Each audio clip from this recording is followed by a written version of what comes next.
नमस्कार. तर इंद्रायणी या मालिकेच्या आजच्या भागात आपण पाहणार आहोत की व्यंकू महाराज इंदूला म्हणत असतात की श्रीकलाविषयी जर तू काही बोललीस ना तर आज आत्ता या क्षणाला तुझं माझ्यामध्ये असलेलं इतक्या वर्षाचं नातं मी लगेच संपवून टाकेन.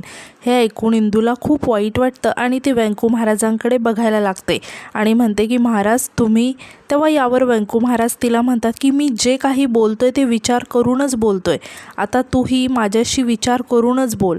आता तितक्यात श्रीकलाचे ते नकली बाबा आणि श्रीकला खाली येतात. आता त्या श्रीकलांच्या बाबाच्या हातात तिची बॅग असते. हे बघून सगळे आश्चर्याने त्यांच्याकडे बघायला लागतात. आता सर्वांसमोर आल्यावर श्रीकलाचे बाबा म्हणतात की श्रीकले, फार मोठ्या मनाची आहेस बाळा तू. तुझ्या नवऱ्यावरचं प्रेम पाहून भरून आलंय ग मला. आज तुझी आई पाहिजे होती ग तुझी काळजी घ्यायला, तुझं बाळंतपण करायला. तुझ्या बापाची परिस्थिती नाही आहे ग एवढी, पण काळजी नको करूस. हुंड्याचे मांदे करून खाऊ घालीन मी तुला.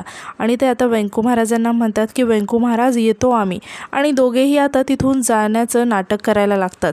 तेव्हा शकुंतला श्रीकलाला म्हणते की श्रीकला अगं तू कुठे निघाली आहेस. यावर श्रीकला काहीच उत्तर देत नाहीत. तेव्हा व्यंकू महाराज श्रीकलाला म्हणतात की श्रीकला, शकुंतला काहीतरी विचारते तुला. यावर ते श्रीकलाचे बाबा म्हणतात की व्यंकू महाराज, अहो लेकीचं पहिलं बाळंतपण हे नेहमी माहेरीच व्हायला पाहिजे ना. तुमच्या इतकी चांगली परिस्थिती नाही आहे हो आमची, पण जमेल तेवढी काळजी घेईन मी तुमच्या या सुनेची. यावर व्यंकू महाराज म्हणतात की अहो मला मान्य आहे हे, पण तिची काळजी घेतली जाणार नाही असं का वाटतंय तुम्हाला. यावर श्रीकलाचे बाबा म्हणतात की तसं नाही वाटत आहे मला. यावर आता व्यंकू महाराज त्यांना म्हणतात की नाही वाटत ना, मग झालं तर श्रीकला तिच्या घरातून कुठेही जाणार नाही. यावर शकुंतलासुद्धा म्हणते की आम्ही तिचे सासू सासरे नाही तर आई वडीलच आहोत. मला आई आणि यांना बाबा म्हणते ती. आणि ते श्रीकलाजवळ जात तिच्या खांद्यावर हात ठेवत तिला म्हणते की हे तिचं सासर नाही तर माहेर आहे. मात्र हे सगळं इंदू आणि मोठ्या बाईंना अजिबात पटलेलं नसतं आणि त्या दोघीही खूपच रागाने श्रीकलाकडे बघत असतात. आता शकुंतला इमोशनल होत श्रीकलाला म्हणते की आम्ही तुझी सगळी काळजी घेऊ, पण तू हे घर सोडून कुठेच नको जाऊस. यावर आता व्यंकू महाराज म्हणतात की हो अगदी बरोबर बोलते ती. आणि ते श्रीकलाच्या बाबांना म्हणतात की हे बघा मला तुमची काळजी कळते, पण आमच्या गोपाळचा अंश श्रीकलाच्या पोटात वाढतोय. तुम्ही वडील या नात्याने तुमच्या घरी नेऊन तिची जेवढी काळजी घ्याल ना तेवढीच काळजी आम्ही सगळेजणसुद्धा तिची घेऊ, याची मी तुम्हाला खात्री देतो. तेव्हा हे ऐकून श्रीकलाचे बाबा बॅग खाली ठेवतात आणि व्यंकू महाराजांसमोर हात जोडून त्यांना म्हणतात की व्यंकू महाराज तुम्ही, असं म्हणून ते गप्प होतात. आणि श्रीकलाला म्हणतात की पोरी, मी जरी तुझा बाप असलो ना तरी बापाचं सगळं कर्तव्य हेच निभावतायत. आणि ते व्यंकू महाराजांना म्हणतात की व्यंकू महाराज देव तुमचं भलं करो. आणि ते श्रीकलाला म्हणतात की चल पोरी येतो मी.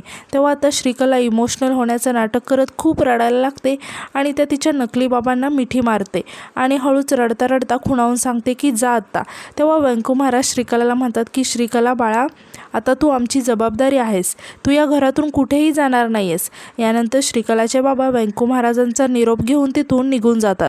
आता इंदू आणि मोठ्या बाई मात्र खूपच रागाने श्रीकलाकडे बघत असतात आणि त्या दोघींनाही हे अजिबात पटलेलं नसतं. तेव्हाच मोठ्या बाई व्यंकू महाराजांना म्हणतात की व्यंकट भाऊजी. तेव्हा मोठ्या बाई आता पुढे काही बोलणार तितक्यातच व्यंकू महाराज त्यांना थांबवतात आणि म्हणतात की वहिनी, तुम्ही काहीही बोलण्यापूर्वी मी आता जे बोलतोय ते लक्षपूर्वक ऐका.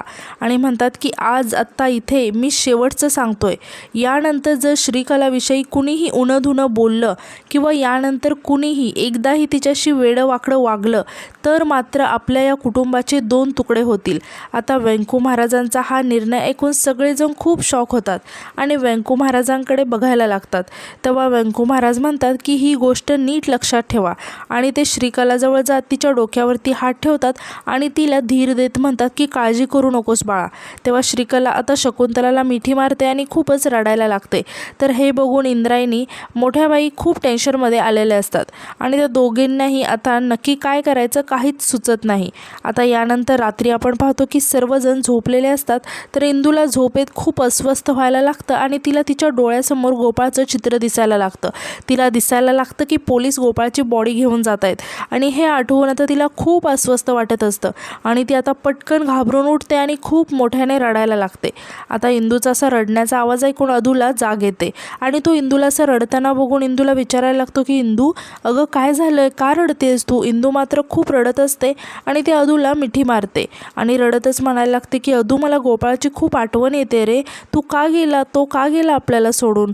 तर अदूसुद्धा आता खूप रडायला लागतो आणि त्यालासुद्धा खूपच वाईट वाटत असतं आणि तो इंदूला म्हणतो की मला माहिती आहे गोपाळ दादा चुकलाय, आपल्याशी बोलायला पाहिजे होतं, त्याच्या मनात काय चाललंय हे सांगायला पाहिजे होतं त्याने, पण आता आपण काहीच करू शकत नाही आहे, आता आपल्याला तो नाही आहे हे स्वीकारावंच लागेल. इंदू मात्र खूप रडत असते. तेव्हा अदू तिला समजावत म्हणतो की शांत हो इंदू, आता आपण काहीच नाही करू शकत. तेव्हा इंदू रडत म्हणते की कशी शांत होऊ मी? तेव्हा अदू म्हणतो की अगं दुसरा उपाय आपल्याकडे आहे का काय? गोपाळ दादांनी सुसाईड केले, सुसाईड, आणि म्हणतो की सोड, जाऊ दे, झोप तू. तेव्हा इंदूला हे ऐकून खूप राग येतो आणि ती डोळे पुसते आणि उठून कुठेतरी जायला लागते. तेव्हा अदू तिला आश्चर्याने विचारायला लागतो की इंदू कुठे चालली आहे तू? तेव्हा इंदू सांगते की पाणी पिऊन येते, तू झोप, आणि ती तिथून निघून जाते आणि बाहेर येऊन मनातच म्हणायला लागते की गोपाळ माझा मित्र होता, माझी सावली होता तो, भलेही आमचा दुरावा निर्माण झाला असेल पण तरीसुद्धा तो माझ्यासाठी माझा जीव की प्राण होता. आणि आधी म्हणायला लागते की नाही, गोपाळ आत्महत्या करणारच नाही आणि तो आत्महत्या करणारा भॅड नव्हता, तो असं करूच शकत नाही, तो आला होता माझ्याकडे, मला वाचव इंदे म्हणत होता.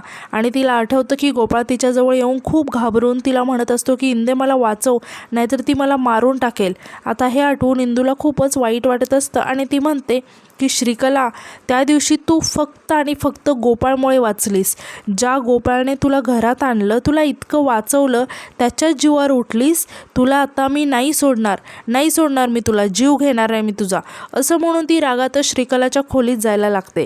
तेव्हाच आता पाठीमागून मोठ्याबाई येतात आणि इंदूला जोरात हाताला पकडून खेचतात.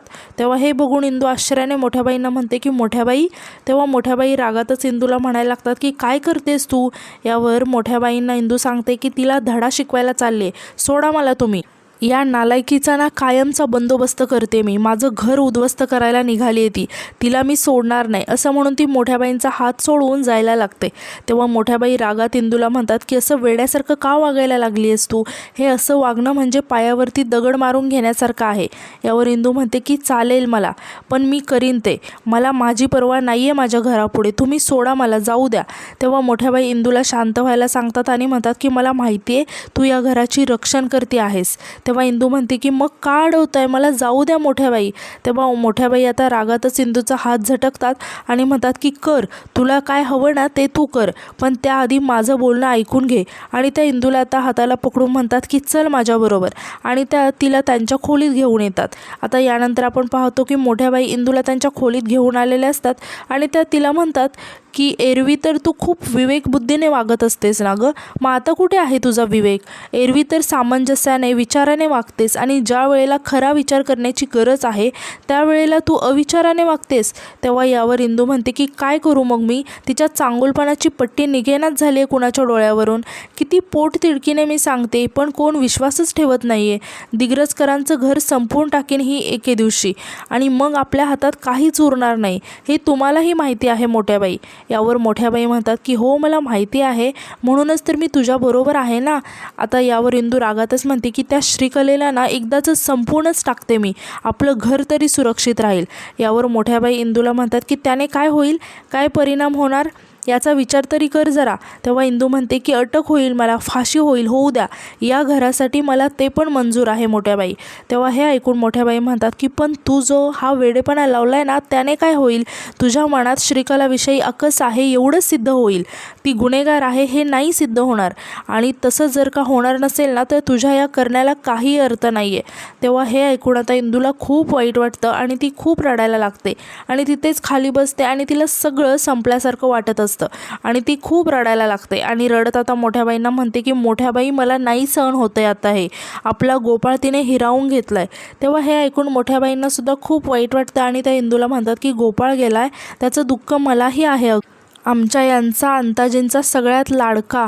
बरेचदा मी पण त्यांना म्हणायचे की अधोक्षजपेक्षा तुमचा गोपाळवरती जास्त जीव आहे ना, पण तसंच होतं अगं, माझ्या नवऱ्याने गोपाळसाठी त्यांचा जीव दिला, पण त्या नालायक कार्टीने त्याच गोपाळला मारलंय. असा राग येतोय ना मला तिचा. आणि तुला माझा राग तर ठाऊकच आहे, पण आता असं रागावून नाही चालणार, कारण आपलं एक चुकीचं पाऊल 100 पट बळकटी देणार असेल तिला. आणि आपल्याला श्रीकलाचा खरा चेहरा सगळ्यांसमोर आणायचा आहे, तिला गुन्हेगार सिद्ध करायचं आहे. आणि ते इंदूला म्हणतात की येतंय ना तुझ्या लक्षात. तेव्हा इंदू मोठ्या बाईंना मान डोलावूनच हो म्हणून सांगते. आता मोठ्या बाई इंदूच्या हातात हात देतात. तर आता यानंतर दुसऱ्या दिवशी सकाळी आपण पाहतो की पोलीस घरी आलेले असतात आणि ते सर्वांना सांगतात की पोस्टमार्टमचे रिपोर्ट आलेले आहेत आणि काही तासातच फॉर्मॅलिटीज पूर्ण होतील. आता हे ऐकून सर्वांना खूपच वाईट वाटतं आणि सगळेजण खूप रडायला लागतात. तर श्रीकला मात्र खूप खुश झालेली असते आणि ती परत तिचं नाटक चालू करते आणि मोठ्याने रडायला लागते आणि म्हणते की माझा गोपाळ, मी एकटीने कसं जगायचं आता, मला जराही विचार करवत नाहीये. तेव्हा नारायणी श्रीकलाला समजावत म्हणते की श्रीकला अगं रडू नकोस. तेव्हा इंदू आता मोठ्या बाईंकडे बघायला लागते. तेव्हा मोठ्या बाई खुणावूनच इंदूला पोलिसांना विचारायला सांगतात. तेव्हा इंदूसुद्धा हो म्हणते आणि लगेचच आता ती पोलिसांना विचारायला लागते की इन्स्पेक्टर साहेब, गोपाळचा मृत्यू कशामुळे झाला आहे, म्हणजे पोस्टमार्टम रिपोर्टचं काय फाइंडिंग्ज आहेत. यावर इन्स्पेक्टर साहेब सांगतात की त्यांचा मृत्यू कुठल्याही थर्ड पार्टी इन्व्हॉल्वमेंट शिवाय झाला आहे. क्लिअर सुसाईड आहे हे. मृतदेहावर कुठल्याही मारहाणीचे, कुठल्याही झटापटीचे निशाण नाही आहेत. यावर इंदू म्हणते की कधी कधी क्लीन सुसाईड दिसणाऱ्या केसमध्ये सुद्धा खूप मोठा घाणेरडा गुन्हेगार लपलेला असतो. यावर इन्स्पेक्टर साहेब इंदूला म्हणतात की पण या केसमध्ये कुठल्याही परिस्थितीजन्य पुरावे लपलेले नाही आहेत. यावर इंदू पोलिसांना म्हणते की तुम्ही त्या दिशेने विचार केला आहे का. यावर इन्स्पेक्टर साहेब इंदूला म्हणतात की हे बघा, तुम्ही आम्हाला आमचं काम करू द्या. तेव्हा इंदू त्यांना म्हणते की नाही सर, तुमच्या कामावर संशय नाही आहे, मी फक्त शक्यता बोलून दाखवली. आणि म्हणते की बरं ठीक आहे, पण गोपाळजवळ तुम्हाला सुसाईड नोट वगैरे असं काही सापडलं आहे का. तेव्हा हे ऐकून श्रीकला खूप घाबरते. आता इन्स्पेक्टर साहेब सांगतात की नाही, तसं काही नाही मिळालं, पण डॉक्टर दिग्रजकरांनी असं टोकाचं पाऊल का उचललं आहे हे समजण्यासाठी मला तुम्हा सगळ्यांचीच, म्हणजे घरातल्या सगळ्यांचीच मला जबानी घ्यावी लागेल. यावर अदू इन्स्पेक्टर साहेबांना म्हणतो की इन्स्पेक्टर साहेब, आम्ही सध्या कोणीच त्या मनस्थितीत नाही आहोत. यावर आता इन्स्पेक्टर साहेब म्हणतात की बरं ठीक आहे, मी नंतर येतो. आणि ते इंदूला म्हणतात की आणि इंद्रायणी मॅडम, तुम्ही म्हणताय की तसं काही असेल तर या अँगलचा विचार आम्ही नक्की करू आणि येतो मी, असं म्हणून ते तिथून निघून जातात. तेव्हा आता इंदू श्रीकलाकडे खूप रागाने बघायला लागते आणि आजचा एपिसोड इथेच संपतो. तर उद्याच्या एपिसोडमध्ये आपण असं पाहणार आहोत की इंदू अदूला सांगत असते की दिग्रजकरांच्या घराला उद्ध्वस्त करायला आली आहे ती.